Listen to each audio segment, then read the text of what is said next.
the way I've like designed my career so far, so I've always had a like operating role, so like a product role. So I'm building some sort of technology.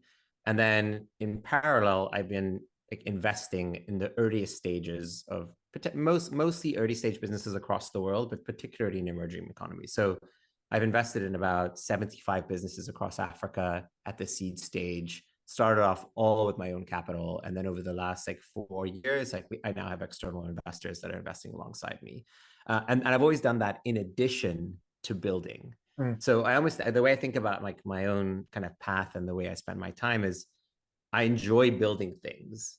Like the act of like the way like the analogy I have is imagine you have a house, right? And every day you have like a bunch of like you've built this like little place with a bunch of bricks, right? And every day I come in and I lay a couple more bricks. And after like a year, I've like got a house because I've or like I've built the extension because like every day I'm laying on. That's building products. That's building software. Mm. I'm like every day I'm building towards something. And then I have a garden which is like full of these like little seedlings, Mm. and like I plant a couple of seedlings once in a while, and some of them like stick and some of them don't, and that's okay. And I think of that as my angel investing. Mm. So it's almost like I have this separate part of my house that I'm not trying to build that needs to be have a stable foundation, and I build it like carefully day after day. It's more like I plant a bunch of things, see what sticks, see what doesn't, experiment there, and that's sort of how the investing piece Mm. um, like interacts with the like building side. But I think how I've adapted the building side is I now pick things that I think help level the playing field. So I'll give you a few examples of that. So I worked on this product called WordPress. WordPress is a tool to help folks build websites. It's completely open sourced.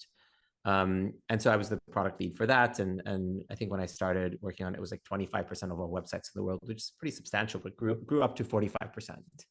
And the cool thing is that you don't need any money to use the tool. You can just download it. You can start making a website no matter where you are, where you live. You have access to the same world-class tool that 50% of people in the world have access to. Mm. That's pretty cool. The thing you have to pay for is hosting, right? You have to host it on like host the website. And you can do that locally. You can do that on your own machine. You can use a service. There's lots of options. And so I really enjoyed the fact that this tool that I was building helped folks start a business, create an online presence, like tell their story, whatever it was. And I was like, wow, actually, like I get to build a house, but that serves this like larger purpose of leveling the playing field. That's Mm. really cool. Mm. And then I started working on kind of a lot of crypto stuff recently as well. And again, the way I thought about crypto is in a very similar lens. Okay, like you had Web 1, which was so Web 2 was really kind of like communication and like read write on the internet, and Web 3 and crypto allowed for digitally native payments, and then NFTs allowed for digitally native ownership and property. Now, if you have payments that are digitally native and you have property that's digitally native, then you have trade and commerce. Mm. And if you do that in a completely permissionless way, then like Adil could be in Mombasa and Terry could be in New York, and we could have like an actual meaningful commercial relationship without asking anyone else for Mm. permission and making it completely frictionless versus like you need to go to this bank and set up this account and do this wire transfer to this Mm. third party, and then they take a 40% cut of it. And so I felt that there was a ton of friction that could be reduced there through kind of meaningful commercial interactions with this technology, and potentially it's an unlock.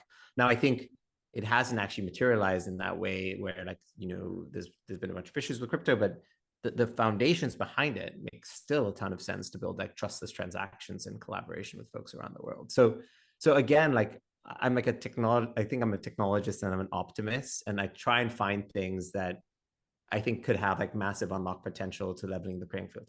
I'll give you another example with like, again, I'm not involved in this at all, but like with AI, for example, like and I'm learning more about AI.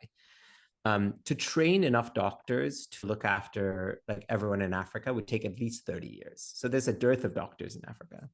But with cheaper imaging technology, let's say like a way to take an ultrasound of your lungs or of your abdomen or something, and with the advent of massive training sets of ultrasounds to detect things like cancer or any kind of like tumors and things like that, you can have like very cheap $100 type field kits where folks can go in with no skill and can like scan folks, and then AI can diagnose them at a 99% accuracy or 99.x accuracy rate without a doctor.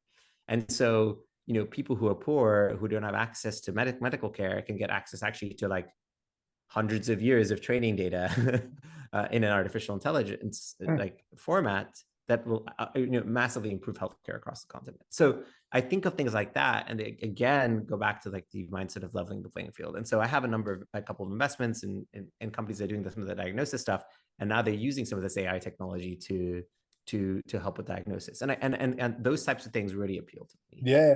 Well, here's what I'll say. It's awesome that you went down that route, because I think, firstly, it shows, which does not surprise me at all, like you are the type of person that would, and I say this as a compliment in the best possible way, like hack life a little bit, where you're like, there's things that I care about deeply on like a moralistic level and a fairness level based on that experience as a kid. I also know the things I enjoy and that I'm good at in terms of building and technology. And you've hacked to blend those things together to create this house foundation with the garden where it kind of works. And it makes me think, as I'm hearing that out, firstly, that's awesome. Like in some ways, that's, you could look at that and say that's winning at life if you can put those things together and feel good about it, right? So that's super cool to hear. I think back to where we were before. I think the question that I'm constantly asking of a situation like that, and hopefully you'll understand the spirit of the question, like, are you a good person? And let me explain what I mean by that when I ask that. And I ask that in a very like genuine, honest way. Like, is that what being a good person is? And quite literally, like, you figure out what you're good at, you care about something in the world, and you put forth the effort to blend those things and make them work, and that's being good. There's another view of it that says like being good, and this is maybe more of like a Judeo-Christian thing or whatever, Western world, is like there's sacrifice in it. Like, is the fact that you're doing it in a way which you enjoy it, which it works, it jives it, and there's less sacrifice, like, is that just easy for you? And if you really get to the core of it, it's more in a weird way like selfish. And again, I hope you understand what I'm asking. It's not an indictment on you, it's humanity in general. Like, it's trying to understand how we should function as you think about the life you've created, which is doing so much good in so many ways. Would you say like, yeah, I'm a good person and this is evidence of that? Well, I don't know if I'm a good person, but I think like what you're alluding to is saying, hey, to be a good person, you need to have some element of self-sacrifice. Like Do that's you? like That's the question. that's tied to the question, I think. Yeah. And I think like the notion of what is sacrifice is like kind of narrowly defined in society anyway. And so, the fact that I'm spending time at the weekend making angel investments and like, versus spending time with my wife and kids, or doing things that like sleeping or going to the gym or seeing friends, like is that sacrifice? I don't know. Mm. And so yeah, I don't know if I'm a good person. I think I try my best. This is like, these are things I understand. I understand how to invest in startups. I've done that for a long time now, over 15 years. I understand how to build technology products. I don't, so I try and leverage those things to work on things I enjoy and that I feel like Which I have makes some skill sense.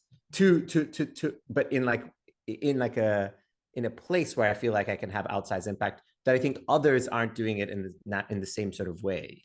Mm. Um, and so, yeah, maybe it is selfish, but if you're going to do something for like 50 years or 30 years or a really long time, you got to enjoy it. You Yeah. got to be good at it.